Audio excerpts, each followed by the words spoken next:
Divoxradio.com.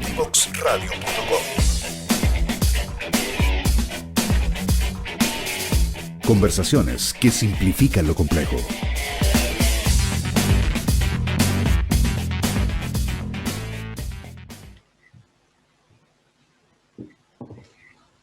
Estamos de vuelta en Frecuencia Memética en Divox Radio con nuestra invitada de hoy día, Leila Cárdenas. Ella es decana de la Facultad de Ciencias de la Universidad Austral de Chile. Leila, bienvenida. Muchas gracias por aceptar la invitación. Hola, muchas gracias. Muy buenos días. Encantada de estar aquí. La invitación de hoy le pusimos como nombre Ciencia y Liderazgo Femenino desde Regiones. Yo decía en la introducción, estamos hablando ahí de varios conceptos que son a veces bastante contraculturales. O sea, como por un lado la ciencia, y ha surgido todo este impulso cada vez más fuerte de cómo empezamos a tomar decisiones basadas en evidencia, sin caer en el cientificismo, por un lado. Por otro lado, el estar en regiones, que implica en una estructura centralizada, en una estructura en la que se toman la mayoría de las decisiones desde nuestra capital, desde los poderes centrales, y que eso es replicable a todos los modelos, el centralismo en la universidad, centralismo en las regiones, centralismo en las empresas, en la familia, digamos, o sea, es una lógica de operación ahí. Y además de eso, el liderazgo femenino, que aporta otras miradas, otras preguntas, otras formas de visibilizar los fenómenos. Entonces, cuéntame un poco, digamos, cómo lo estás viviendo tú desde ese lugar en el que estás. Sí, bueno, estoy muy de acuerdo con lo que tú planteas. En definitiva, hay varios tópicos que toman esa frase y por eso me motiva mucho más conversarlas. El tema, yo creo que el liderazgo femenino es un tema que está hoy día bastante en la palestra. Siento yo que cuando uno habla de liderazgo femenino habla de otras, de mirar la gestión, el trabajo y las organizaciones con ojos de mujer, que claramente, y aquí también hay un contrasentido porque en mi visión, a mí yo creo mucho en la equidad de género, pero además creo que hombres y mujeres somos distintos. Entonces veo que los liderazgos son distintos también y no le tengo problema a eso.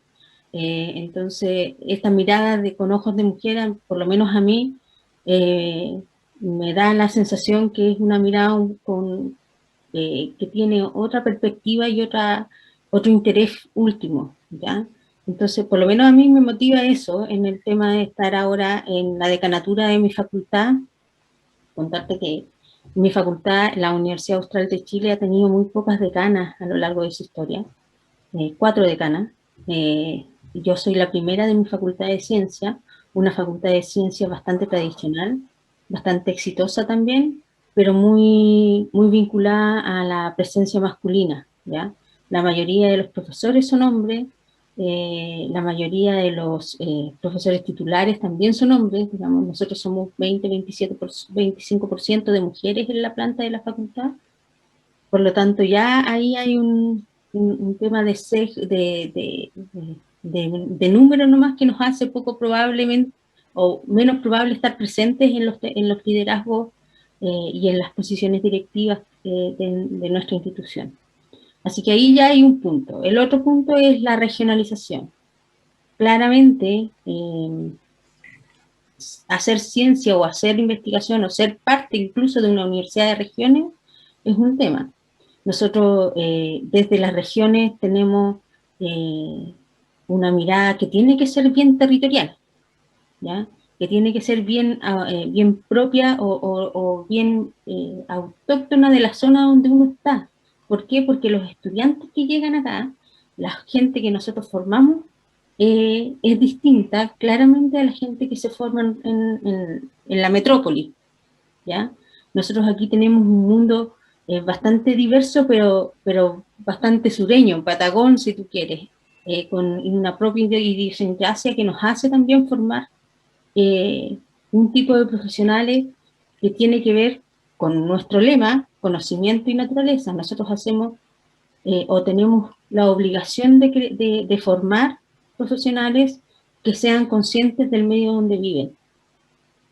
porque tenemos la suerte también de vivir en un mundo, en una zona, en un territorio bastante particular que propende o que lleva, digamos, a darte cuenta de lo importante que es la naturaleza.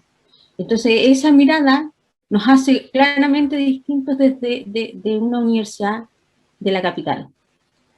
Y el último tema de la ciencia que tú hablas, claramente también hay un tema ahí de cómo nosotros los científicos, y creo que esta pandemia, si algo ha dejado de enseñanza, es justamente que ha permitido, digamos, sacar a la luz el trabajo de la ciencia.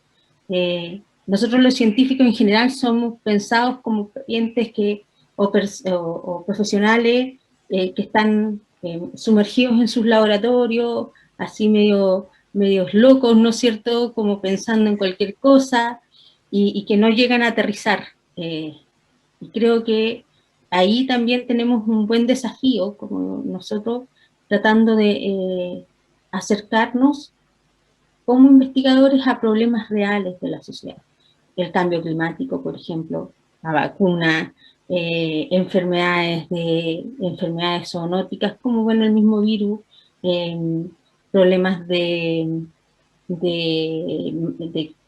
contaminación ambiental.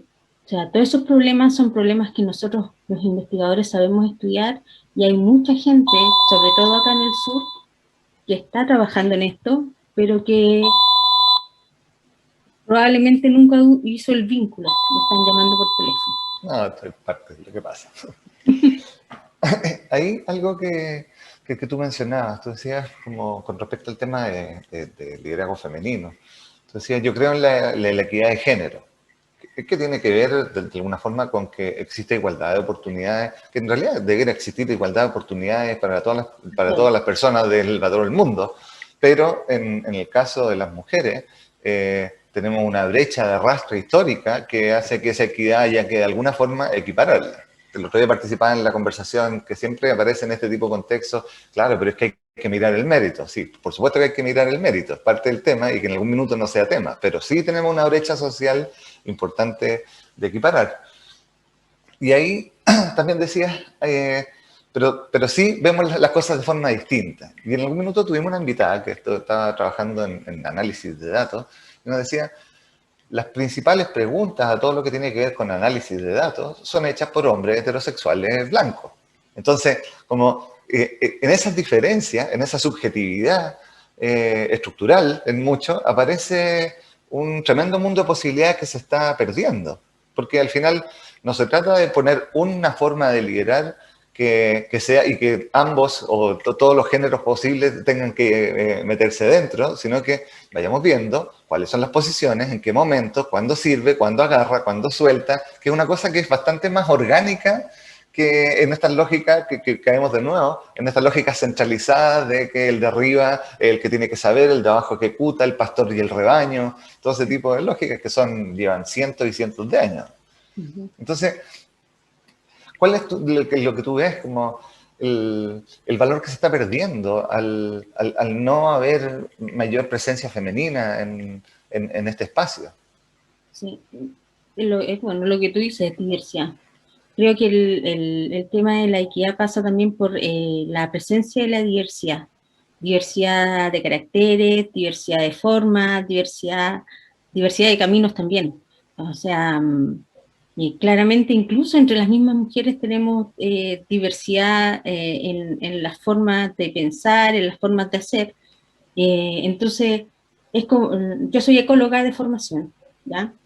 Cuando uno hace un análisis de un ambiente, claramente uno de los grandes hechos, ¿ya?, que no ha sido refutado, es que un ambiente más diverso, con mayor número de especies, con mayor estructura comunitaria, es mucho más estable a lo largo del tiempo. Lo mismo debería pasar en el humano y en nuestras propias relaciones sociales. La diversidad nos va a hacer más estables y nos hace también más resilientes a poder responder a distintas situaciones. Y creo que eso es lo que nos estamos perdiendo, o sea, nada menos que eso. Y eso tiene una raíz como como filosófica incluso, digamos, en algún minuto cuando se hacen ciertas repartijas de poder, ciertas lógicas que pone a la metafísica en el centro, que usted tiene, desde ahí empieza a surgir el acceder a la verdad y el acceder a la verdad revelada, que tienen algunos acceso a ella. Entonces, pero esto que tú dices como de los ecosistemas diversos son más resilientes. Y instalar ese insight que tiene tanto fundamento en una organización en que tú ves que llegan las personas y rápidamente terminan todos vestidos con camisa celeste y pantalón beige y terminan todos igualándose y terminamos siendo como monos cultivos organizacionales con la pérdida de riqueza que eso significa. Entonces, ¿qué ves tú ahí ¿dónde está la barrera? ¿Qué es lo que nos impide? Porque ahí es donde entramos en el otro punto, digamos, como escuchamos a la ciencia. O sea, si aquí hay evidencia, aquí no estamos hablando de una tincada, de ideología de género, ni de nada por el estilo. Entonces... No, claro que no. O sea, yo creo que tenemos la suerte de que, bueno, este cambio está en proceso ya. Todo esto esta revuelta, esta revolución social del 2019 es algo que venía haciéndose, ¿no es cierto? Venía bajándose hace mucho tiempo y que esta generación la tiene súper clara, la generación que nosotros ahora estamos formando, o sea, a los que nos cuesta es a nosotros, a los que somos de la otra generación, de la generación anterior donde claramente nos ponían el uniforme y el delantal a cuadrillé y todos teníamos que ir con los cachirulos y Claro. más o menos iguales al colegio. Creo que ahí hay harto trabajo por hacer, hay harto también que escuchar, aprender a escuchar. Hay mucha gente, muchos colegas incluso que tienen este miedo al cambio que las generaciones más jóvenes no tienen. Yo creo que de aquí a 20 años más, 10 años más, esos jóvenes van a conocer otro mundo, otra sociedad. Eso es lo que espero, esa es mi esperanza. Hoy día estamos en este proceso de quiebre, claramente, y eso implica tomar decisiones drásticas probablemente y hacer un cambio que es cultural, que es de base, que es de esencia desde los cimientos, ¿ya? Nosotros, por ejemplo, en mi universidad, te voy a contar que estamos hoy día eligiendo rectores, y potencial rectores y rectoras. Por primera vez, en esta elección, perdón, hay una candidata rectora con 60, un poco más, años de historia de la universidad. Antes era impensable, ¿te fijas? Entonces, por eso es que te digo que hay un cambio cultural que viene desde las bases y que este es el momento de hacer. Por eso no hay que tener miedo y hay que saber escuchar. Creo que eso es lo principal. Nosotros junto con un colega, Daniel Fernández, escribimos una serie de libros sobre el proceso evolutivo de Chile, mirando a Chile desde la perspectiva evolutiva cultural. El último libro tiene que ver con el estallido precisamente y se llama Invisibles. Y tiene que ver con esa lógica de haber dejado al individuo de alguna forma como arrojado a su suerte porque el sistema lo iba a permitir, que el individuo con sus propios recursos iba a lograr llegar y construirse a sí mismo, etcétera, etcétera, que desató un individualismo brutal por un lado, y toda esta gente que en esa promesa de meritocracia que no llegó, que no era tal, se empezó a invisibilizar. Y con el estallido aparece una fuerza que tiene mucho que ver con cierto modelo de complejidad, como el modelo del granito de arena y todo eso, digamos, tiene mucho que ver con el granito de arena que rebalsa esto, y aparece una diversidad, 1 millón de personas con 1 millón de carteles en la calle, digamos. No era una fuerza centralizada, no era una fuerza con la que yo me pudiera poner de frente a conversar con el líder para poder ver cómo la desarticulaba, y además no la vieron venir.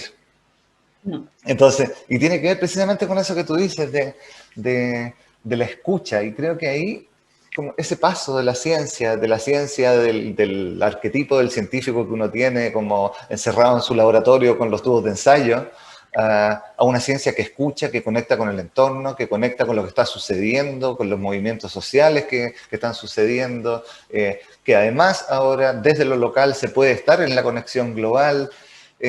Esas habilidades de escucha que hay que aprender no se enseñan en general, no vienen tan por defecto, no nos las ponen en el colegio, no nos enseñan a eso en el colegio, y ahí estamos en este trance de generación de la transición, de alguna forma, que tenemos una pata en cada lado, como cuando uno sale del carro del tren antes de entrar al otro y está como en el medio de los dos carros del tren.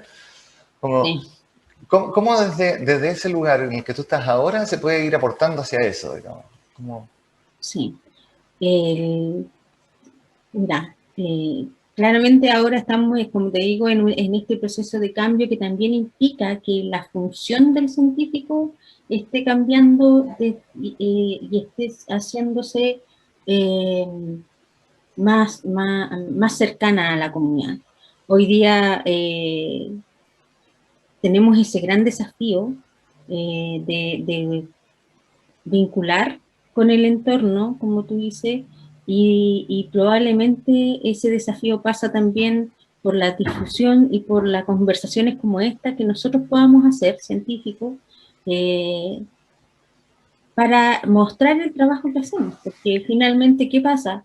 Hoy día nos dimos cuenta que habían hartos grupos de científicos, hartas sociedades científicas trabajando en epidemiología, trabajando con problemas de virus, entendiendo cómo ocurren los contagios, y se juntaron y nos lograron ayudar, ¿no es cierto?, en estas mesas COVID que un poco definieron el rumbo de la pandemia en Chile, que si bien no nos ha ido muy bien, pero por lo menos... También tiene que ver con escucha. También tiene que ver con escucha, claramente. Sí, claro.